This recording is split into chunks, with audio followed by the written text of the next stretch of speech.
Old Trapper Beef Jerky welcoming you into the third hour of Good Morning Football. That's Trevor Lawrence taking number one. Oh, wait, he was too. Joe Burrow. This'll be fun. Jags at Bengals. It is kicking off week 4 right here on NFL Network, 8 p.m. Eastern. Yep, Trevor Lawrence making his primetime debut, looking to bounce back and do something for that squad. 8 p.m. on NFL Network and streaming on the NFL app where you can see us. Thanks for choosing us this morning. We are Good Morning Football. Peter Schrager, Kyle Brandt, that's Golden Tate. My name is Kay Adams. We have a lot to get to this hour. We're talking about the Hail Mary, I understand.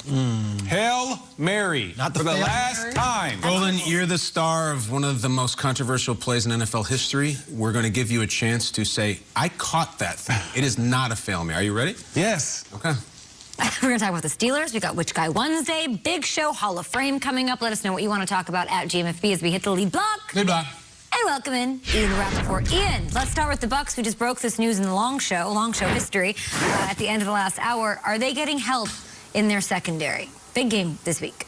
Big-time help in the secondary for the Tampa Bay Buccaneers. The biggest name free agent still around, 5-time Pro Bowler Richard Sherman has officially signed, according to a source, with the Tampa Bay Buccaneers.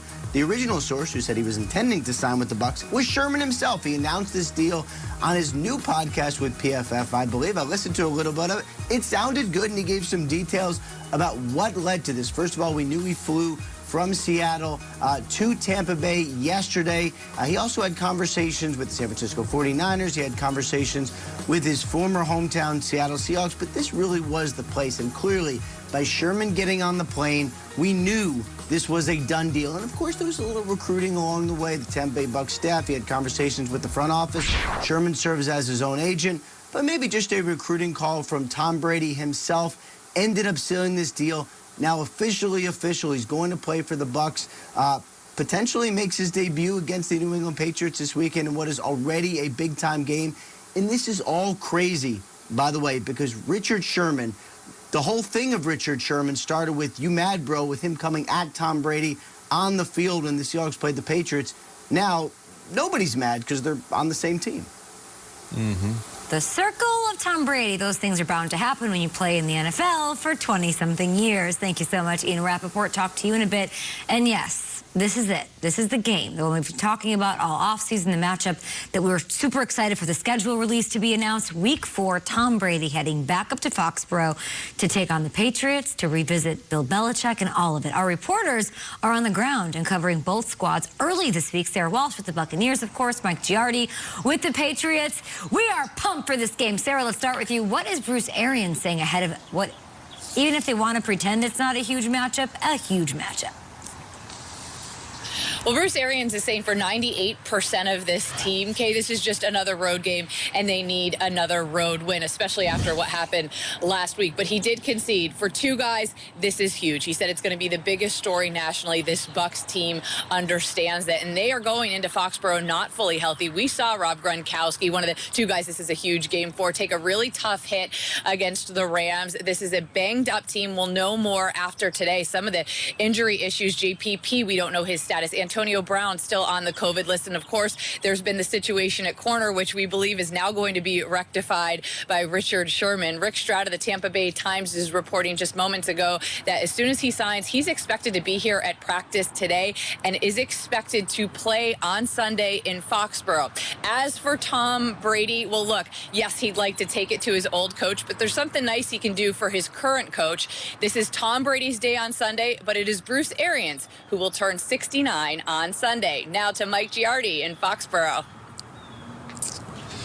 Yeah, Sarah, the Patriots, they aren't wanting to talk about Tom Brady too much right now. They want to talk about themselves and how poorly they played Sunday against the New Orleans Saints. In fact, in talking to players yesterday during their off day, as I sort of made the rounds, no one really wanted to go into Brady. They just said, we have to look inward. We have to find the things that we're doing wrong and quickly correct them, because this season is already starting off on the wrong track at 1-2, with 2 games they felt like on the schedule were winnable in the Dolphins and, of course, the Saints last weekend.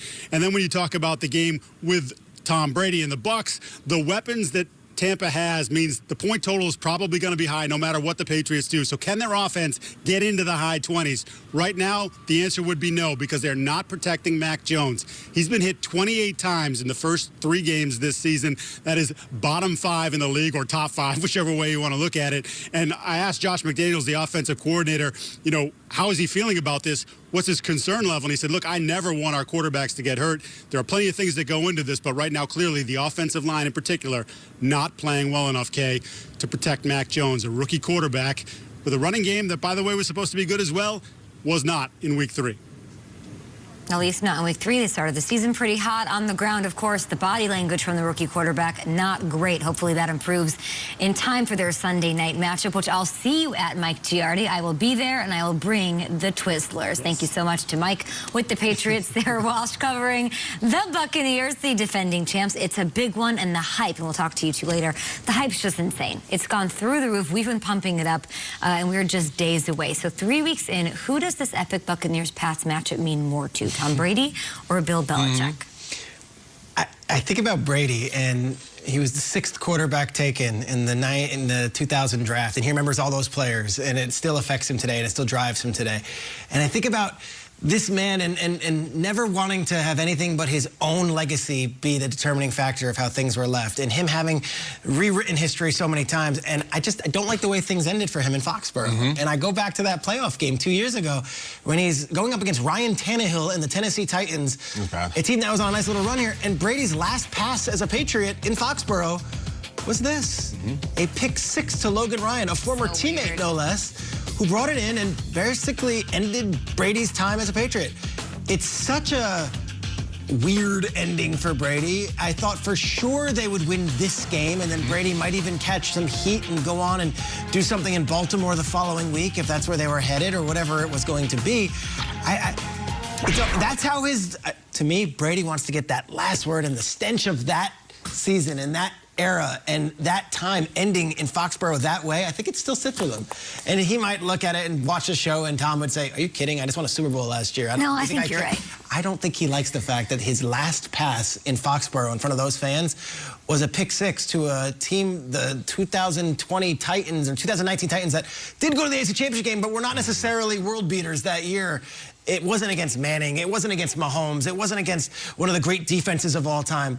His final pass as a Patriot was a pick 6 against the Tennessee Titans in the rain on a Saturday night playoff game. It's weird.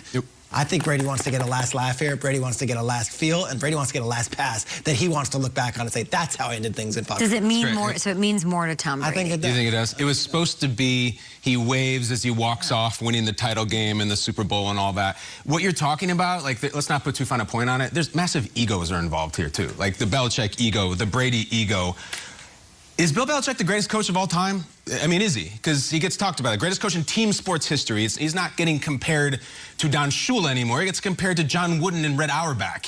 Is he the greatest coach of all time, or is he a really good coach who found a Powerball ticket in the 6th round of the draft and rode that thing for 20 years? I don't know. We may go a step towards finding out in this game, because let's pull it up. Bill Belichick as a head coach without Tom Brady, number 12.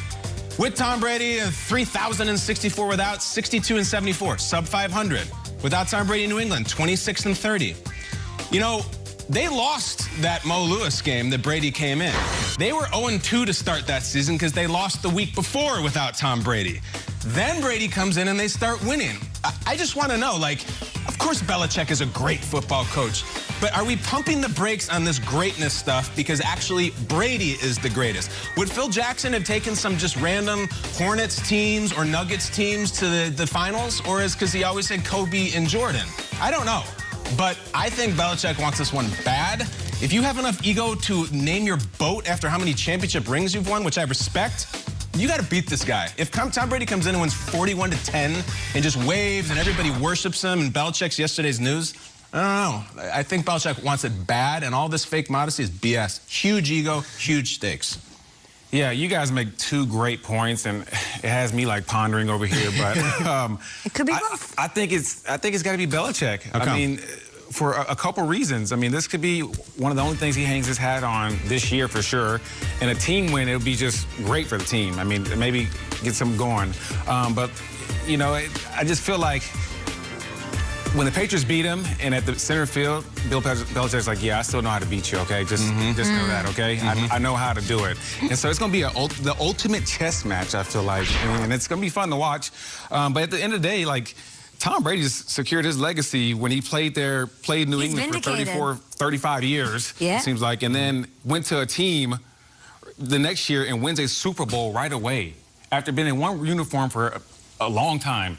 I mean, he secured his legacy, which to me is like, all right, well, we know the answer to this question. I mean, it was, you know, if he hadn't won a championship last year, we would have been like, okay, well, who needs who? Does Brady need Bill, or does Bill need Brady? That question is done. It's answered. Damn right it's answered. We just want a good game right now. We want to see Tom Brady play his last game in Foxborough and light it up, and Bill just wants to win. But it does change. Something that can happen in this game can change how we look at it. Like, you're talking about egos. We're talking about personally who wants it more, who is it more important to between Bill and Tom.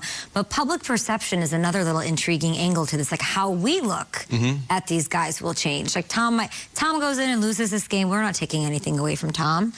Bill loses this game. This is a 1-2 team that's going to miss the postseason potentially for 2 years in a row with Bill Belichick. So I think I just don't even know if Bill cares about public perception. You're talking about his ego, why he wants this win. Tom has come out time, I want to be talked about like one of the greats. I didn't get talked about like this. I didn't feel this way. I'm the best. But Bill's not. I've never heard, does Bill even care? Does Bill care about what any of us think of Bill? Because that sort of does, I really do think, drive Tom Brady in a way. It drives 99.9% of people that way. I don't know what even motivates Bill to name his boat that. I think it's all for him. And I think he does want it for him. Public perception-wise, Bill needs this game more. There's a very loaded word that is one step above public perception, and it's legacy, and we talk about it all the time. You know, Belichick can be the monotone guy in the media. They bring him out before the Super Bowl a few years ago, and it's all the Super Bowl champs in these burgundy jackets, and he comes out with 2 fists of rings and smiles and put them towards the camera. This is no shrinking violet as, oh, I'm just about ball. Like, he is very much a fan of himself. He just doesn't put it that way. And if he gets hammered this way, I think it'll be tough for him. I really do. Peter, I hear what you're saying. He respects history so much. Yes. His place in it. But I agree with you that I don't think he's a beat my chest, I'm the best coach ever. I think in his own confidence, he knows he's got the rings. And I don't know if he cares at all about, what we talk about, but the outside world and legacy. I do think he personally would love to beat Tom Brady. Yeah. Both personally want to beat each other, probably equally, competitive-wise. How does the Pats winning this one, what does it do for the gap as between like Bill and Tom and that? What does it do for that? If the Pats it's a nice win on the Belichick side of that chalkboard. If you put it up and you've got Brady wins and Belichick wins, this one counts. I think it would be a big deal. I think it's like if he schemes them up like they did the Rams in that first Super Bowl, and Warner and Falk are just getting rocked, and it's so obviously or the Rams' second Super Bowl with Goff and McVay when he just undresses them. If he does that to Brady, I know that would be the one. Then we got a whole different ball game. Now we got Richard Sherman. I think it goes a little bit deeper than that, though. What do you got? I think if the Pats beat him, and but Tom Brady still lights it up, it's like, okay, whatever. But if the Pats beat him and Tom Brady throws 2-3 picks, that's then as Belichick, I'm like, son, I know how to beat you. Okay?